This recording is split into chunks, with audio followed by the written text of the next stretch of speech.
नमस्ते दोस्तों। आज अपन पढ़ेंगे ग्लाइकोलाइसिस के बारे में। फर्स्ट वीडियो ही है चैनल पे। तो आज का अपना पहला टॉपिक होगा ग्लाइकोलाइसिस के बारे में। ठीक है, तो अपन देखते हैं, सब शुरुआत करते हैं। ग्लाइकोलाइसिस क्या होता है? ग्रीक वर्ड से मिलके बना है, ग्रीक वर्ड से लिया गया है ग्लाइकोलाइसिस। और जो ग्लाइकोलाइसिस है, दो वर्ड से मिलके बना होता है मेनली। इसके अंदर होता है एक तो ग्लाइकोस, एक होता है लाइसिस।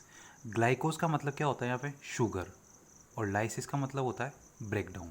यानी कि अपन क्या कर रहे हैं ग्लाइकोलाइसिस में? शुगर का ब्रेकडाउन करेंगे। ठीक है। अब ये जो प्रोसेस होती है ग्लाइकोलाइसिस की, वो कहाँ होती है? सेल के साइटोप्लाज्म के अंदर होती है ये। ठीक है।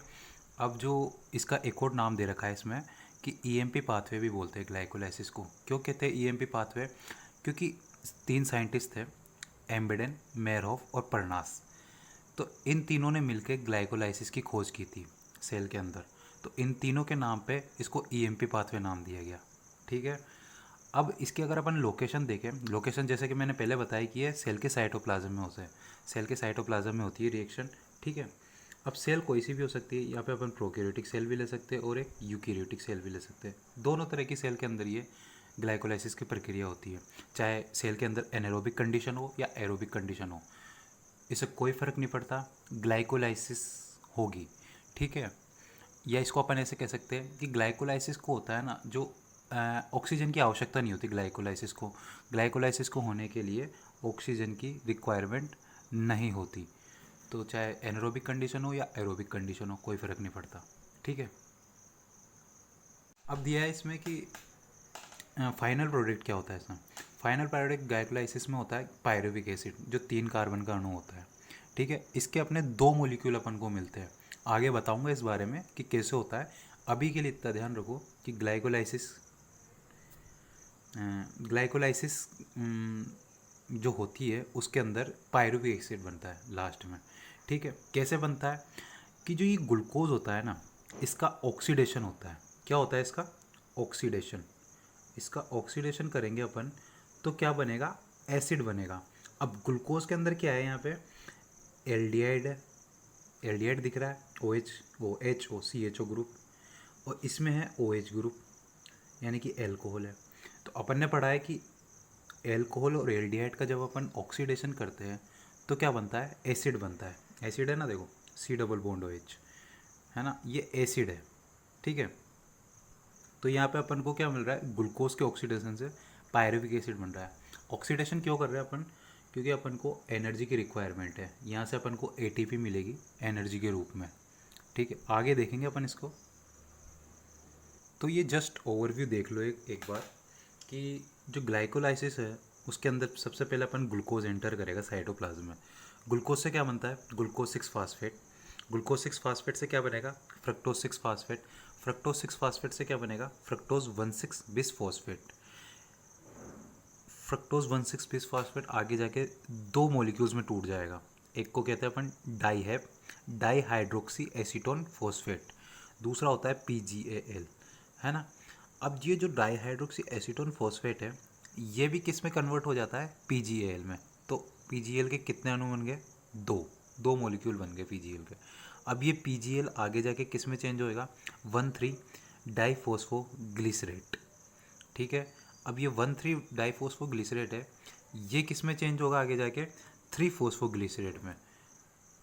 और जो ये 3 फोस्फोग्लिसरेट है, ये आगे जाके 2 फोस्फोग्लिसरेट में।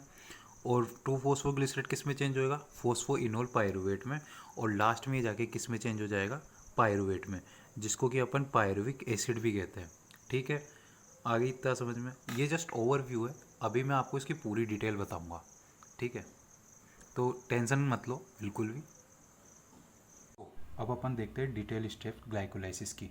डिटेल में अपने ग्लाइकोलाइसिस में होता क्या है।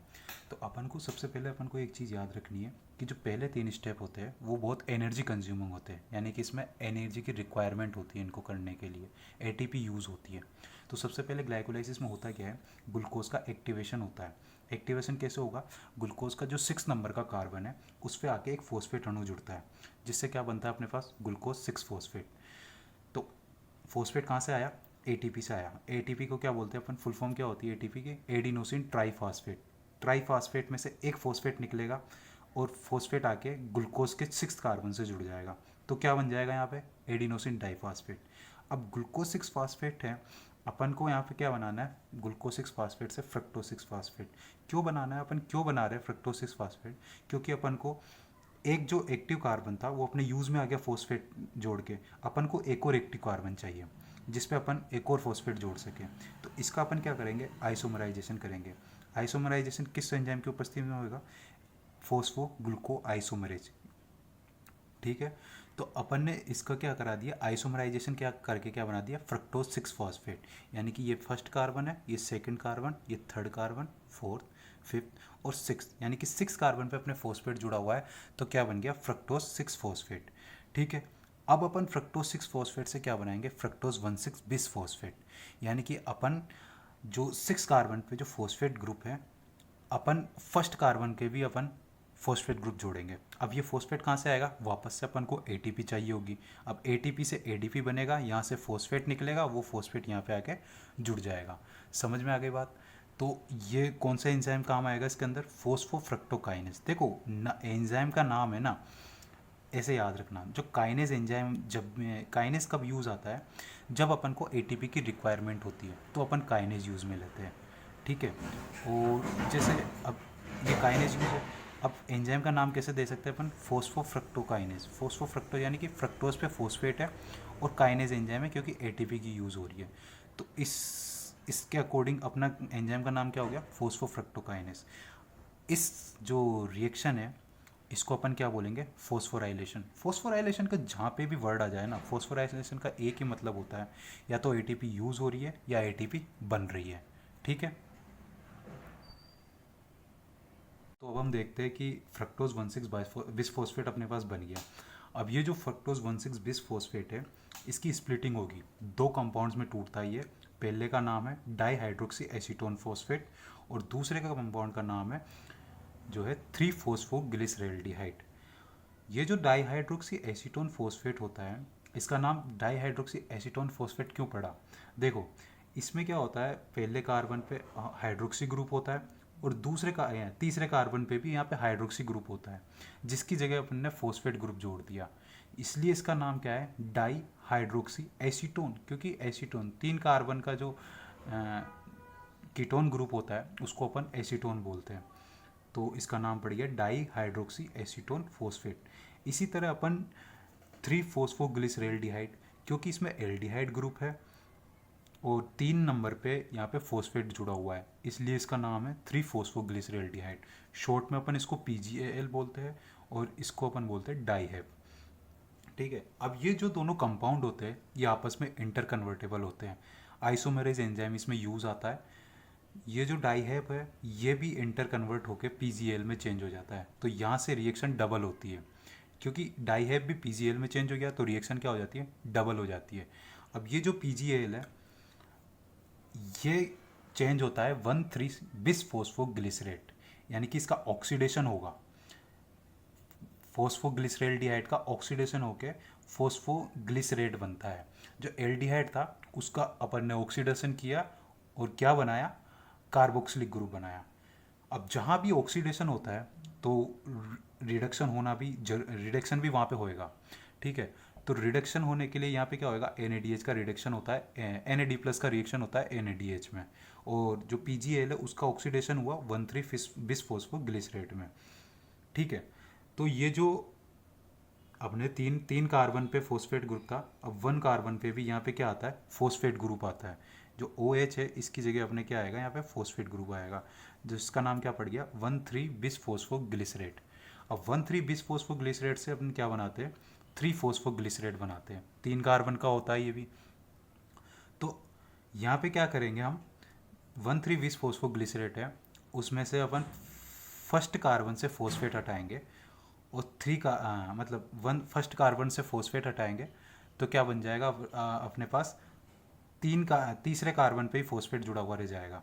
ठीक है, तो इसका नाम क्या होगा, 3-फॉस्फोग्लिसरेट। अब ये जो फॉस्फेट ग्रुप था ये कहाँ यूज़ आता है, ADP यूज़ करती है इसको ATP बनाने में, तो यहाँ पे क्या बनेगा, ADP से ATP बन जाता है। अब जो 3-फॉस्फोग्लिसरेट है ये क्या करता है, 2-फॉस्फोग्लिसरेट में चेंज होता है, यानी कि जो तीसरे कार्बन पे जो फॉस्फेट था वो आके सेकंड कार्बन पे जुड़ता है। ठीक है, अब सेकंड कार्बन पे जुड़ता है तो इसका नाम अपने क्या पड़ गया, 2-फॉस्फोग्लिसरेट। अब ये जो 2-फॉस्फोग्लिसरेट है वो चेंज होता है फोस्फोइनोल पायरुवेट में। कैसे चेंज होगा, 2-फॉस्फोग्लिसरेट में से वाटर का रिडक्शन होगा, पानी निकलेगा इसमें से।